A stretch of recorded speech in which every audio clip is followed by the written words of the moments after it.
Hello, my name is Paul Bruno. I am the president of the Society for International Hockey Research. Today, June 19, 2014, we are at the Elm Springs Retirement Residence in Toronto, Ontario to conduct the first in our series of Sir Oral History of Hockey interviews. Our subject today is the oldest living Maple Leaf hockey player, Wally Stanowski, currently 95 years of age. Conducting the interview is Jim Amodio, and manning the camera, Greg Oliver, also both SIR members. We hope you enjoy it. Hi Wally, first of all I want to thank you for taking the time to meet with us and discuss your career. I'm Jim Amodio, a member of the Society for International Hockey Research, and I just want to ask you a few questions, take you through your time in your career, and specifically delving into your play with the Toronto Maple Leafs and New York Rangers, the two teams you played for in the National Hockey League.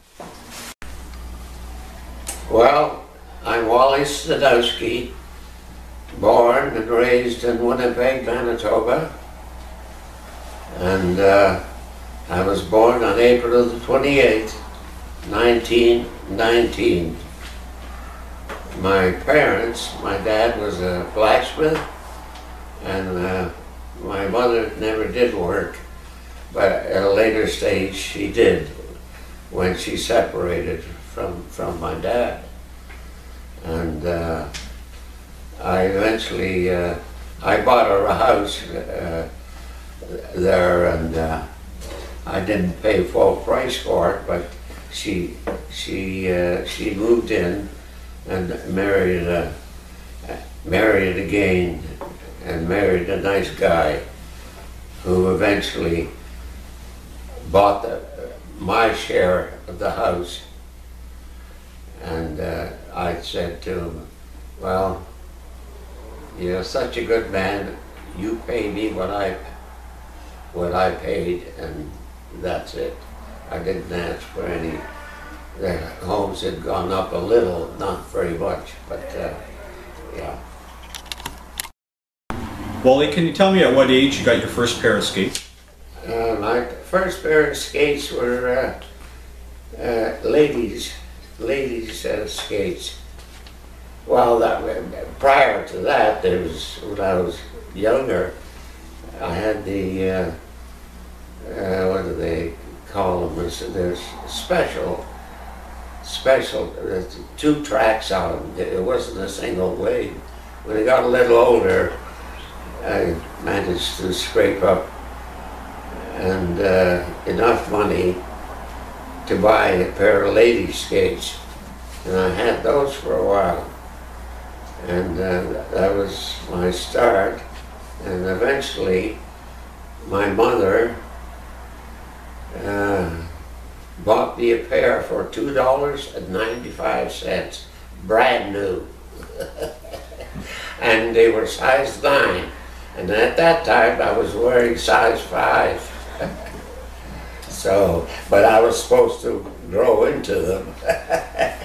Well, that's how tight the money was in those days. My dad didn't want me to play hockey. He wanted me to be a blacksmith. He was a blacksmith. And he used to do some welding and repair all the wagons, you know, with the wooden spokes, and he made some carts there for the farmers. He was pretty handy with his hands. Wally, did you play organized hockey as a young boy, or did you just play on the pond, road hockey? Well, when we first started, we had I still remember his name, Schultz, whose backyard faced a hockey rink in open air. Now there was quite a few of those in Winnipeg, and that was basically put there. And they also built a cabin on the premises, on the rink, on the outdoor rink. And the boards were that high, maybe 2.5 feet, and the rest was snow. So as kids, we used to dress put our skates on at Schultz's place and just walk over to the ice and clean off the snow before we could play shinny. Now, as a young boy, Wally, did you listen to Foster Hewitt on the radio? Did you listen to Foster Hewitt on the radio when you were a young boy? I didn't get that. Did you listen Speak to louder. Did you listen to Foster Hewitt on the radio when you were a young boy? No, no. Who was your favorite player growing up? I guess Eddie Shore. Why Eddie? Well, he's an all-around type player. Now, when you were older, you got to play for St. Boniface. How did you end up with them in the Manitoba Junior League? Well, as kids, we'd hear about a practice or something. Like Winnipeg Monarchs also had a team there in Winnipeg, and I tried to make the team, but I couldn't. But I eventually got on with the same. Well, it was Kildonan, East Kildonan, and that's where I played. Well, initially, really, it's there's I think 11 and 12 was the age group, and they called it playground hockey, and we played another outdoor arena hockey team, and they must have had maybe 10 of those or maybe more of those outdoor rinks, and that basically to keep some of the older kids who were unable to get a job then, and so they were pretty much confined to the hockey rink. Now, Wally, when you became a member of the St. Boniface, you also signed with the New York Americans. How did that come about? Well, in those days, they had what they call a negotiation list. The list comprised of 4 players, which you could put on your payroll. Well, not your payroll, but on the team. Unbeknownst to you, you didn't know whether you were on or off, and the 4 players, if you considered someone a little better, you had to drop 1 player off. That's maximum, 4 players. You could drop the player that you didn't want and write, well, I guess in those days it was Clarence Campbell, the president. You had to advise him of that, and he would tell you whether he was eligible to put him on your list or not. And that's how I became the New York American player for New York Americans. And I attended their training camp in Calgary. That was in 1938. So I still remember Art Chapman, who was from Winnipeg, but he was the coach for the Americans. Red Dutton was the president of the Americans, New York Americans, and they lasted about a year. But anyway, when I was at the training camp, Art Chapman, the coach, says, "Wally, slow down," he said. I said, "What?" He says, "You made the team, slow down, you don't have to prove anything." Well, I didn't know that they made a deal with Toronto. And Toronto had the rights to pick any player from the camp.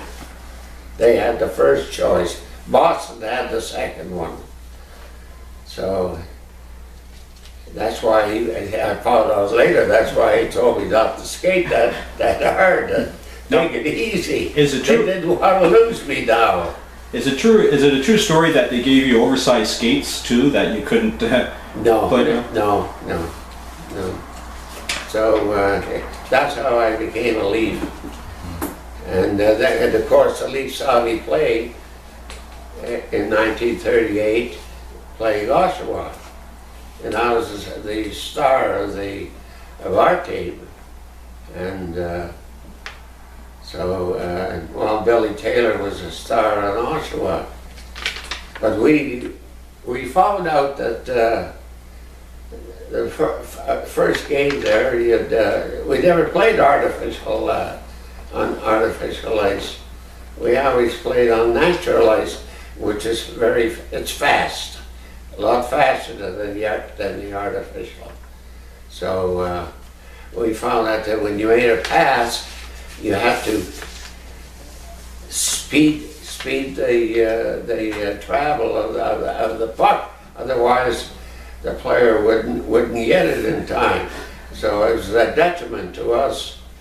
But it took one game there to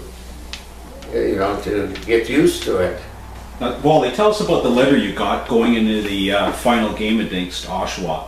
Somebody slipped a letter on I got this letter in the mail, and it was there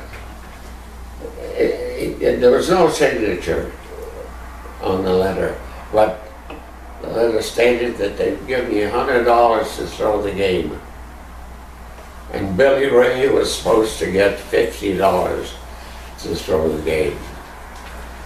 So if I was going to accept it, I would have to skate it behind the net and pretend I'm lacing my boots up.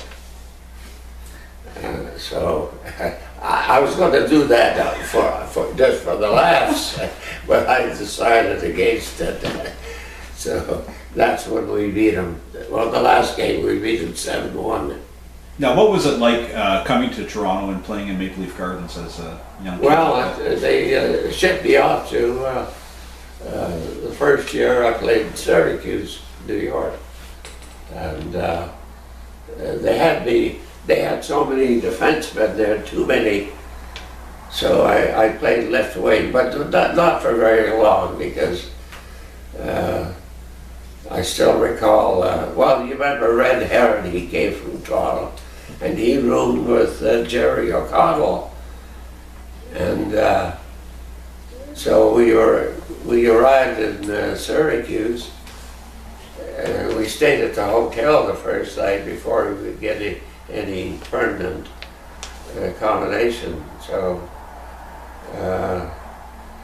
Red got up early in the morning, and we were going to go to practice, and he was taking a shower, I guess, and kept yelling at Jerry to get up, and there was no movement there. So he walked over. He was dead. He took a fit. He was a good hockey player too. Took a fit, and that was the end of him. And then they had more problems with their defense. This guy had pneumonia. This guy was hurt. So they put me back on defense. And I played with Chuck, what's his name now? Anyway, he came from Niagara Falls. So, and he wore glasses, real thick glasses. He couldn't see anything at all without them. So he used to tape them on his face, and the one game, I see, well, three of the opposition are coming towards us. So I wanted to check to see if Chuck was okay. I see him on his hands and knees. His glasses had fallen off, and he was on the ice, sweeping the ice there with his hands to pick up his glasses. Now, Wally, in 39-40, you made the Leafs that year. Yeah. How much? First question: how much did you make in your first pro contract? I think it was 1,800. Yeah. Now, were you nervous going into that situation as a rookie? Well, in those days, you didn't know, whether you should ask for more or, because the players never discussed what they received at money. So you didn't know whether it was good or bad and it's about the size of it. Because they had the standard statement, you're the best paid player, but don't tell anybody. And that was their policy. There are only 6 governors, and who were the governors? The owners. And it's like Howe, he found out later, well, when Adams first talked to him, he said, Gordy, you're the best paid player on this team here, but don't tell anybody. Keep shut. No. So he found out later that 3 other guys were making more money than he was, and he was the star. Now, Wally, your first coach with the Leafs was Dick Irvin. Yeah, well, he was a bad coach. Yeah. Why do you say that? Never taught me a thing. I thought, well, here, I'll learn something. No. And Johnny McCorman backed me up too, because he called Dick Irvin the worst coach he ever played for. And that goes for me too. Now, what did you think of Hap Day as a coach? Well, Hap was good, very good, yeah. But I guess he got us instructions from Smythe too, But he did a lot of things on his own too, so. Now, He's the one that tapped me on the shoulder and said, we're going to give this one to Howie Meeker. So then he tapped me on the shoulder again. He says, he's going to get this one too. That gave him 5 goals. He only scored 3. Now he wasn't close to the other 2. That you're referring to that game where Howie Meeker was a rookie and he got credited with all 5 goals, but you scored 2 of them.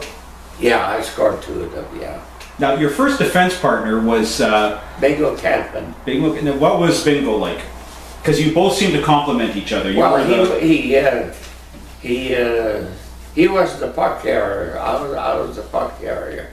I was the one that, with the Leafs, when that puck came into our zone, if I could get a hold of it, I would, between 90 and 100%, they couldn't stop me. And I'd get the puck out of our zone. You win games that way. You have the puck 64 or 60% of the time, you're going to win a lot of hockey games. So you get that puck out of your own zone, they can't score. And that was one of my jobs. Because they couldn't, I'd reach the other end and make a pass out to one of our forwards in front of the net. Yeah. Now, Wally, how did you get the nickname the Whirling Dervish? Who gave you that nickname? I don't remember who gave me that. I don't know. There's Andy Lytle who wrote for the Star. Well, that happened after.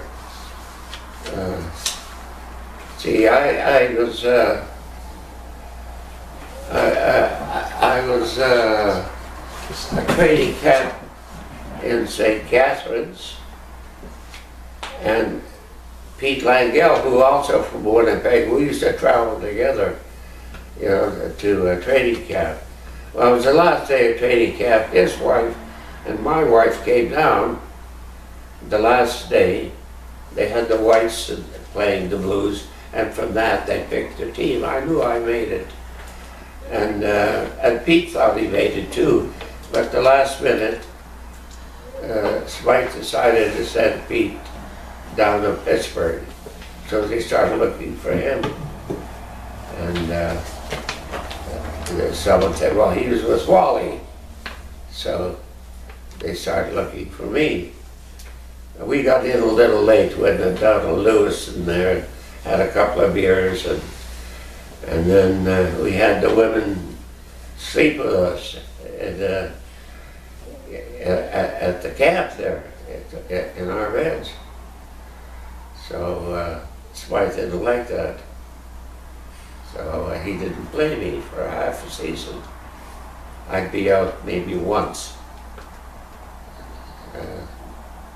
One shift, and that was it. Well,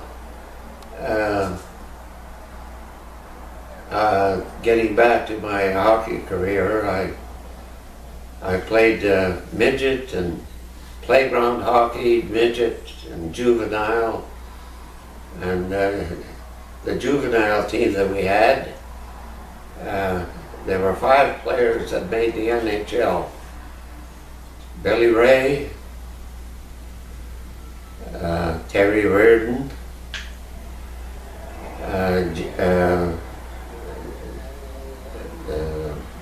what's his name? Johnny McCready? Johnny McCready, and myself. And did I mention Ray? I guess I did. Alf Pike? There was 5 anyway. Alf Pike? Yeah. So, and from that area, I played junior hockey with the St. Boniface Seals and won the Memorial Cup in 1938. I was a member of the York Americans, and eventually played with the Leafs. And my first year with the Leafs was, they sent me to Syracuse my first year, and I played the whole season there. And the following year I made the Leafs in 39-40. Played 41, made the All-Star team. 42, we lost the first 3 games and won the next 4, which has never been done. It was done once, I think, but not for the Stanley Cup. It was in the semifinals. So, and 42, I joined the Air Force, and I wanted to be a pilot, and I applied for it, but they discovered that I was colorblind, so I failed the test and became a physical training instructor instead. And I was stationed in Trenton, and then back to Winnipeg, and eventually it was late 44, around December, I think, and I came east from Winnipeg and joined the club, and we won the Stanley Cup that year. So that was 2. Then we also 46. We didn't do too well, so they made a lot of changes. The Leafs made a lot of changes, and we won again in 47 and also in 48. But in 48, Smythe didn't play me. Well, I missed half a season. I maybe played 1 shift in the whole game. And I still remember one game, I played 64 minutes, because we only had 2 defensemen remaining. The rest had pneumonia or they were injured, and Bucka McDonald became my partner there, and he played 62 minutes. So because they didn't play me. I thought, well, I love the game. I wanted to play badly. And in those days, you couldn't say, well, I'm quitting, I'll join some other team. It was a no-no. No other team would accept you. The governors all got together, and it was a sort of a silent agreement that if some player quit and threatened to play for another team, the other team wouldn't take you. So you were out of a job completely. That's how much control they had over the players. Well, I thought, well, I got to do something here. They've got to trade me or whatever. So I told Jim Firepond, who was a reporter, I think it was the Globe, I told him that I was going to quit and go into business. And I knew that he would take that information and take it to Connie Smythe, which he did. I never told anybody else. I only told one person.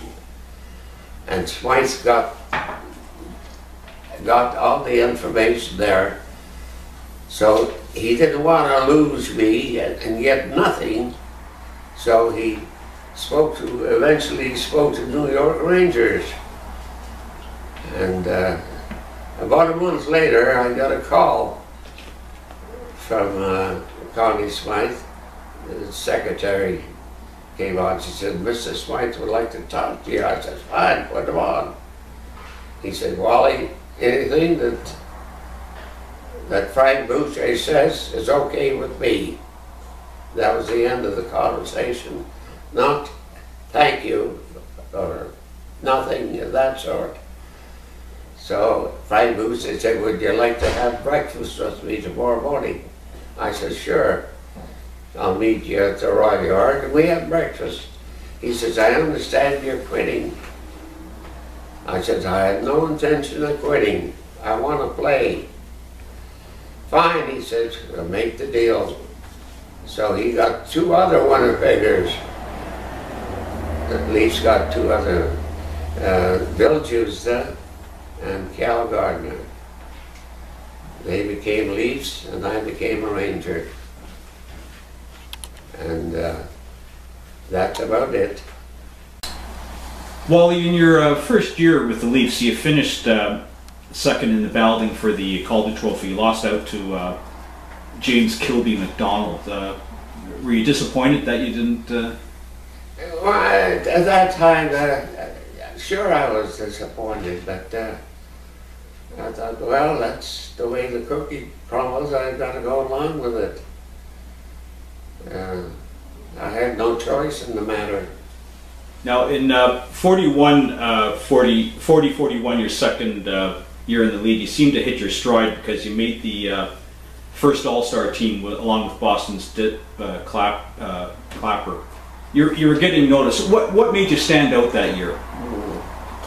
Well, I guess at that time I was the highest scoring defenseman. Because I wound up with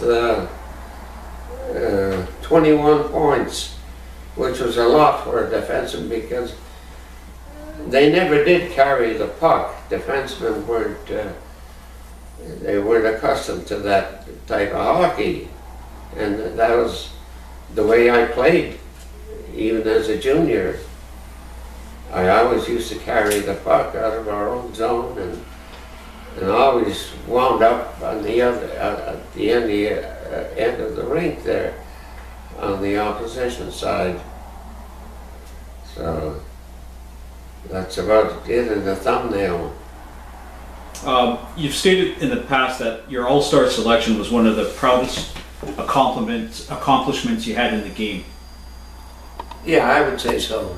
Yeah, because they had a lot of good defensemen. Well, they had every team was pretty good. Now, very good. Now that year, you got a bonus, didn't you, for making the All-Star team? but there was also something about a $500 raise. Well, in my contract, I think most, well, not everybody, I guess, but my contract read that if I was holding out for another $500, but Spice didn't go along with that. And I said, well, if I have a good year, I said, appoint somebody and discuss the matter, see whether I was worth it or not. And at that time, in my contract, if you won, if you gained the first All-Star team, a berth on the first All-Star team, or the second, you got $2,000 if you made the first All-Star team, and $1,000 if you made the second All-Star. So I made the first All-Star, and I got $200 plus the $500. I says, well, what about the $500? I was worth it. So I got $2,500, and Smythe said, this is the biggest bonus I ever paid anybody. Now, Wally, was it hard when it came to negotiating contracts with Smythe? He didn't have much to say. You had to take it, and that's about it. Yeah. So there's no room for real Yeah. negotiations. No. Now, Smythe made a quote one time about when you first came up, you were warned about people in the big city, and that instead of taking your salary in checks, you should be paid in cash. Is that true? Is that a true story? No, we got checks, yeah. And yeah, we were all paid out in checks. Now, Yeah. did you ever have contact with Frank Selke? Did you have much to do with Frank Selke? Well, he was one of the few, like I'd say in the executive branch of that tried to help you. And he's the only one that gave me some good sound advice. He said, go north of Toronto. He said, there's a farmer there that wants to sell his property and at a very reasonable price. Well, at that time, so I took one of his daughters, and Pete Langell was with me too, and we were going to go and see the property and talk to the farmer, except the car was so icy, the road, that we slid off the road and landed in the ditch, so we never did get to see the farmer. We had to go back, and I was kind of disappointed in that, but yeah. Now, what was Tim Daly like, the trainer? Who? Tim Daly? Well, he wasn't a trainer. He was he just handled the luggage and so on, but not a true trainer. I wouldn't call him a true trainer, no. He didn't have the know-how, but he was good. Well, you have to dry out your underwear and so on, hang up. And in those days, your underwear had no shoulder pads at that time.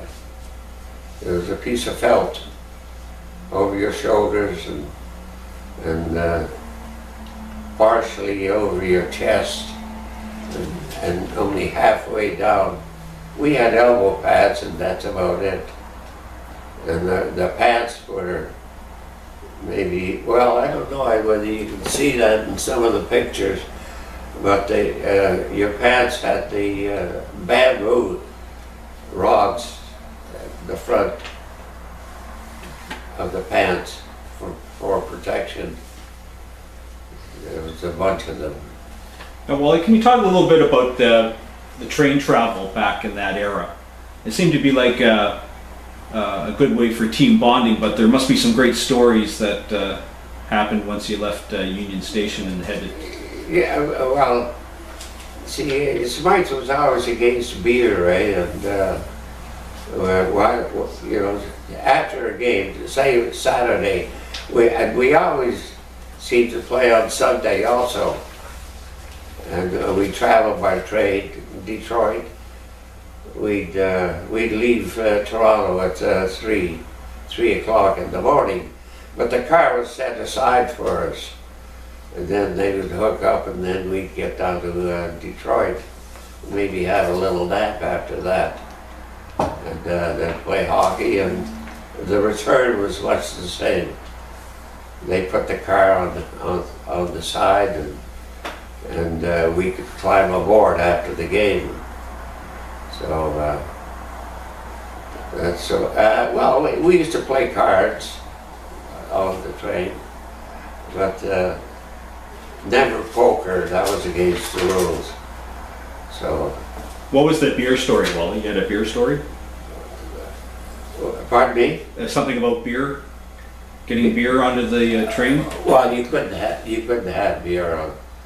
You're not supposed to drink beer, and I would drink big, large, because you'd lose 4, 5, 6 pounds after a game, and the minute you had some liquid there, your weight would come back in time. So I used to drink a whole bottle of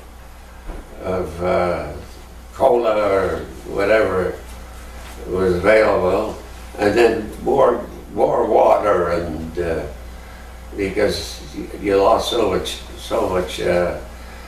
you sweated so much that you know you lost a lot of weight. Now, Wally, could you talk about the 41-42, 42 when you won the cup? One of the greatest feats ever in sports history. Actually, no other team has done it in a final, to win, be down 3 and then win the next 4. First question: why did you guys lose the first 3 games? What happened there? Why did you fall behind? Well, those games were pretty close, and they had a good hockey team, and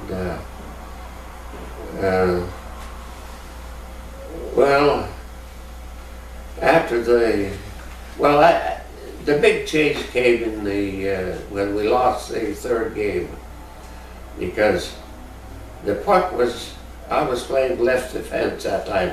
Once in a while I'd play right defense, but this game I was on the left side of the arena in our zone, and the puck was over on the right side. Campen was trapped up around close to the blue line. The puck was loose there, and Gordy Drillin, who was our top goal scorer, he was the closest one to the puck. The Detroit player, I think it was Pete Bavando, anyway, he was twice as far away from the puck, but Gordy didn't go over and try to, you know, put a stick on the puck and get control of it. He didn't bother at his own end. The Detroit player beat him to the puck. He had no business beating him because he was too far away. When Gordy didn't pick up the puck, the Detroit player did. I saw this movement, so I started skating to, you know, to check him. But before I could get to him, he let a shot go and went in, and we lost. That's how we lost the 3rd game.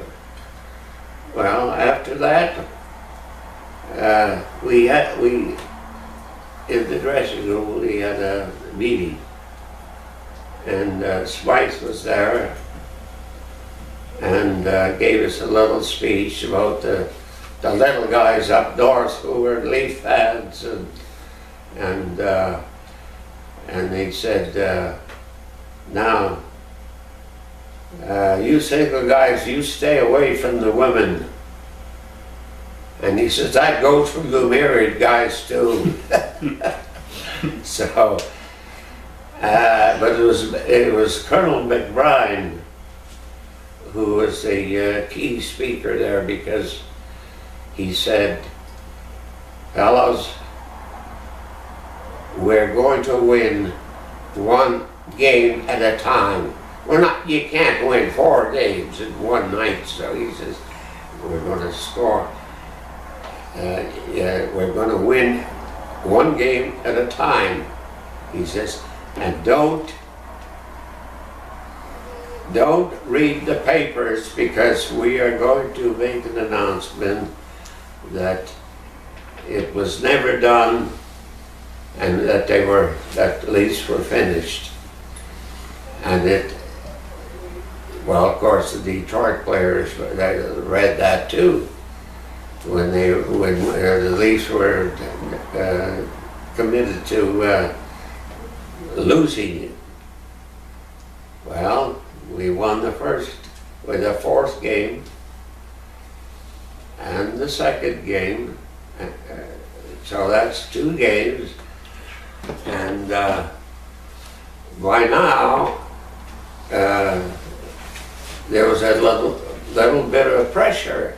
Well, first of all, the Detroit, the fourth game, they ordered champagne, everything, the whole ball of wax, and when they lost, they were kind of disappointed. Oh, well, get them to the next game. Well, we'd be in the next game. The third game, now the pressure was on them, and when we beat them on the third, the fourth one was a little easier, which we won and got the cup. Now, after that third game, did they sit down? He took Gordie Drillin out and Bucko McDonald, did he not, out of the lineup? Yeah, McDonald was a bit slow. He could hit you, and you know, and but his skating wasn't the best. And Gordie Drillin, that kind of shocked us too, because he was our leading goal scorer, and which is a real tough decision to make, putting your top scorer off the ice. And you replaced him with Gage Stewart, did he not? Did he not bring up? Yeah. Well, they had